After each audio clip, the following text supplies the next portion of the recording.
माधवी मिश्रा, इस नाम को कौन नहीं जानता था यूनिवर्सिटी में। सबसे कम उम्र की प्रोफेसर, हिंदी साहित्य में उसका एक अपना नाम हो गया था। छरहरा बदन, हंसता हुआ चेहरा, सूती साड़ी में लिपटी हुई ऑक्सीडाइज सिल्वर की ज्वेलरी, हर वक्त हंसती और हर वक्त जल्दी में रहने वाली। कभी स्टूडियो में मिल जाएगी आपको, तो कभी गोष्ठी में, कभी यूनिवर्सिटी की लाइब्रेरी में, तो कभी किसी बड़ी मीटिंग में, कभी लेखकों के सम्मेलन में मिल जाएंगी, तो कभी विद्यार्थियों के बीच में गाना गाती हुई। सबकी चहेती माधवी मिश्रा। इसी माधवी मिश्रा से मिलने प्रशांत उनके घर पे पहुंचा। दिए गए पते को एक बार कंफर्म किया, वही घर, लेकिन सामने जो तख्ती लगी थी उस पे लिखा था ब्रिगेडियर रमेश राय मिश्र। ब्रिगेडियर? खैर जो भी है। उसने एक घंटी बजाई, कोई रिस्पांस नहीं आया। उसने दोबारा घंटी बजाई, अंदर से किसी के चलने की आहट आई। दरवाजा खुला और माधवी मिश्रा ने बाहर निकलते हुए उससे पूछा, जी मैं प्रशांत, डॉक्टर दास ने आपसे मिलने को कहा था और आपसे मेरी बात हुई थी, आपने कहा था शाम। अरे हाँ हाँ हाँ हाँ, मैं तो बिल्कुल भूल ही गई, एकदम दिमाग से। प्लीज प्लीज प्लीज आप अंदर आइए, अंदर आइए, अंदर आइए। माधवी प्रशांत को बिठाकर अंदर चली गई। कुछ देर बाद एक गिलास पानी एक ट्रे में रख के लेके आई। बोली, I am very very sorry, मैं काम के चक्कर में पूरा भूल जाती हूँ और मुझे ध्यान ही नहीं रहा कि मैंने आपको आज बुलाया था। I am very very sorry, please don't mind it. अरे नहीं मैडम, कैसी बातें करती हैं आप? डॉक्टर दास ने कहा आपसे मिलने के लिए, आपसे बात की, तो कोई बात नहीं। तुम डॉक्टर दास को कैसे जानते हो? माधवी ने पूछा। ठीक वैसे ही जैसे आप जानती हैं, मेरे भी वो गुरु हैं। यूनिवर्सिटी में हर कोई आदमी जो हिंदी साहित्य पढ़ता है उसके वो गुरु होते हैं, और जो लोग सीरियसली उनको मानते हैं, बिल्कुल बिल्कुल, मैं भी उनको पिता तुल्य मानती हूँ। मैं जो कुछ भी हूँ उन्हीं की सिखाई हुई हूँ, और इसीलिए शायद उन्होंने तुमको मेरे पास भेज दिया। जी, वो कह रहे थे आपने कोई किताब लिखी है। हाँ, वो एक किताब, वैसे तो आपने 2 किताबें लिखी हैं पहले, मैंने एक पढ़ी है, दूसरी मेरी समझ से बाहर थी तो इसलिए मैंने नहीं पढ़ी। पर ये तीसरी किताब जो आप लिख रही हैं उसके बारे में शायद कुछ कहना चाहते थे।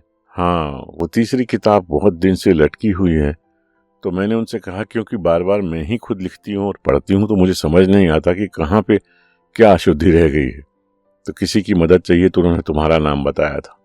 जी, तो बताइए क्या करना है। देखो प्रशांत, ये किताब जो है कुछ अपनी तरह से अलग किताब है। ना ये विद्यार्थियों के लिए है, ना ये प्रोफेसर्स के लिए है, ये शोधकर्ताओं के लिए किताब है। इसमें अलग अलग एग्जाम्पल्स दिए हुए हैं भाषा के, साहित्य के, प्रयोग के। तो एक अलग तरह की किताब है जो मैंने लिखी है, पर फिर भी मुझे लगता है कि कहीं कहीं पे इसमें गैप्स हैं जो बार बार मैं ठीक करती हूँ, पर फिर भी कहीं से दिल को नहीं भरता। हो सकता है क्योंकि ये मेरी अपनी कृति है तो मुझे लगता है कि थोड़ी अधूरी है, और इसीलिए मैंने चाहा कि कोई इसको अलग से पढ़े और इसको कर दे। जी बिल्कुल, मुझे भी मज़ा लगेगा इसको करने में आएगा। आप दिखाएंगे आपकी मैन्युस्क्रिप्ट में है? नहीं प्रशांत, वही एक प्रॉब्लम है। एक्चुअली ये किताब मेरे कंप्यूटर पे है और मैं नहीं चाहती कि ये मेरे कंप्यूटर से कहीं भी बाहर जाए, क्योंकि आजकल कॉपीराइट की बड़ी प्रॉब्लम होती है। तो इसके काम के लिए तुम्हें मेरे घर पे आना होगा शाम को करीब 4 से 6 या 4 से 7, जो भी तुमको सूट करे। तो यहीं पे अगर तुम बैठ के इसको ठीक ठाक कर दो तो अच्छा रहेगा। क्या सूट करेगा तुमको ये? हाँ हाँ मैडम, कोई दिक्कत नहीं है। मैं शाम को 7:30 के बाद 2 कोचिंग क्लास में जाता हूँ जहाँ पे मेरे को पढ़ाना होता है, तो उससे पहले मैं ये काम कर सकता हूँ। और आप 4 बजे तक अगर आ जाती होंगी तो मैं 4 बजे आ जाऊँगा और इसको देख के कर देंगे। Coaching class? That is interesting. क्या पढ़ाते हो?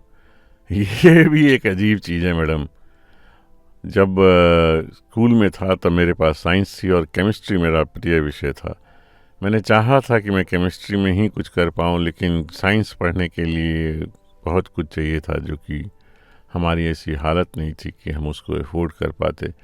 तो मैंने हिंदी साहित्य ले लिया था, ये सोच के कि आसान होगा और आईएएस का एग्ज़ाम दे देंगे। आईएएस की तैयारी भी की थी मैंने। एक बार तो प्रीलिम्स पास कर लिया था, लेकिन उसको करने के लिए जितना समय और जितने एफर्ट चाहिए उतने मैं दे नहीं सकता था। मेरी फाइनेंशियल सिचुएशन भी कुछ ऐसी नहीं थी कि मैं उसको अफोर्ड कर पाता। तो फिर मैंने वो छोड़ दिया और एकेडमिक्स की तरफ निकल लिया। बीए हिंदी किया, फिर एमए किया, उसके बाद मैंने पीएचडी में एनरोल किया। अब देखिए, अगर इसमें सब कुछ हो जाए, मैं भी कहीं आपकी तरह पढ़ाने लगूं, पढ़ने लगूं तो शायद किस्मत अच्छी हो जाए। वैसे उम्मीद तो है कि कुछ ना कुछ हो जाएगा साथ में, अगर एग्ज़ाम पास कर लूँगा तो कहीं ना कहीं प्रोफेसर बन जाएंगे। इसी उम्मीद में हिंदी ले लिया था और फिर मुझे मज़ा भी आने लगा हिंदी साहित्य में। कितना कुछ है पढ़ने को, कितना कुछ लिख के गए हैं बड़े लोग, कितना कुछ है समझने को। एक पूरी दुनिया है, सागर है, मैं इसमें एक छोटा सा गोता लगा लूँ तो अच्छा रहेगा, यही सोच के ले लिया था। इंटरेस्टिंग। तो साइंस पढ़ाते हो? जी, केमिस्ट्री की क्लासेस लेता हूँ 12वीं के बच्चों के लिए और 2 कोचिंग इंस्टीट्यूट में पढ़ाता हूँ। इससे कुछ फाइनेंशियल हेल्प हो जाती है जिससे मेरा काम चल जाता है, तो इसीलिए वहाँ जाना पड़ता है। Very good. हाँ, ये करीब 371-372 पेज की किताब अभी है प्रशांत, और एक बार तुम इसको देख लोगे, आओ ना मैं तुमको दिखाती हूँ, कह के वो प्रशांत को स्टडी में ले गई, कंप्यूटर ऑन किया, फाइल खोली और प्रशांत को दिखाया। प्रशांत ने 1-2 पेज पढ़े, तब तक माधवी चाय बना के ले आई। अरे मैडम, आपने क्यों तकलीफ की? ये तुम मुझे बार बार मैडम मैडम क्यों कह रहे हो? तुम मुझे माधवी कह सकते हो। माधवी कैसे कह सकता हूँ? आप सीनियर है मुझसे 4 बैच। अरे तो सीनियर है तो क्या हुआ? नहीं मैडम। अरे फिर मैडम? खैर, देखा तुमने? जी, इंटरेस्टिंग है काफी। सिनेमा से भी कोट किया है, उपन्यासों से भी कोट किया है, कविताओं से भी कोट किया है, लोगों के भाषणों से भी कोट किया है। हाँ प्रशांत, वही एक ही चीज को लोग अलग अलग समय पे अलग अलग तरह से बात करते हैं, चाहे वो प्रेम हो, झगड़ा हो, किस तरह के शब्द चुनते हैं, क्यों चुनते हैं, उसी की सारी कहानी इसमें है। जी, इंटरेस्टिंग है। तुम क्या कर रहे हो आजकल? मैं पीएचडी कर रहा हूँ मैडम, बस थोड़ा सा रह गया है। अगले 3 महीने में चुनाव होंगे तो फील्ड में जाएंगे, क्योंकि मेरा विषय ही वही है, चुनाव की भाषा। किस तरह की भाषा लोग इस्तेमाल करते हैं, जो काम पे आती है, जो देखने में अच्छी लगती है, सुनने में अच्छी लगती है, तो उस पे शोध है। अब बस कुछ दिनों में हो जाएगा, तब तक ये काम निपट जाएगा लगता है। इंटरेस्टिंग। चुनाव की भाषा, हाँ, ये भी एक अच्छा विषय है। ये मैंने नहीं रखा अपनी किताब में, डाल देंगे मैडम थोड़ा बहुत। तो कैसे करेंगे इसको प्रशांत? कर लेंगे मैडम। आप कब तक वापस आ? मैं 3 बजे तक आ जाती हूँ। तुम 4 बजे तक अगर आ जाओगे तो 4 से 7, 2-3 घंटे रोज अगर दोगे तो मुझे लगता है 1 महीने में ये पूरा हो जाएगा। जी मैडम। अब प्रशांत, पूछने में तो अटपटा लगता है, लेकिन तुम क्या लोगे इस काम का ये नहीं बताया। कैसी बात करती हैं मैडम? आपके साथ जुड़ना है, किताब के साथ जुड़ना, दास सर का ऑर्डर फरमान, इसके मैं पैसे लूंगा? अरे नहीं प्रशांत, तुम अपना समय दोगे, यहाँ के काम करोगे, उसका कुछ तो नहीं मैडम। आपके साथ काम करने का ही बहुत है, इसकी आप पैसे देकर बात ना करें। मुझे मजा आएगा काम करके और मैं काम करना चाहूंगा, बस इतना ही काफी है। आप प्लीज, हाँ, और चाय तो मिलती रहेगी ना, यही हमारी फीस हो जाएगी।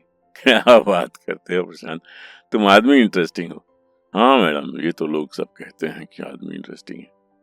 तो आज के लिए इतना ही, मैं चलता हूँ और कल से मैं आना शुरू कर दूंगा। और अगर कोई दिक्कत हो तो मैंने आपको अपना फ़ोन नंबर दे ही दिया है, मुझे बता दीजिएगा, तो उस हिसाब से अपन टाइम मैच कर लेंगे। बिल्कुल प्रशांत। आने के लिए बहुत बहुत धन्यवाद प्रशांत। अरे मैडम, आप फॉर्मल हो रही हैं। मैं कह रहा हूँ बार बार, आप मेरी सीनियर हैं, आप मुझे ऑर्डर दे सकती हैं। So nice of you. चलो मिलते हैं प्रशांत।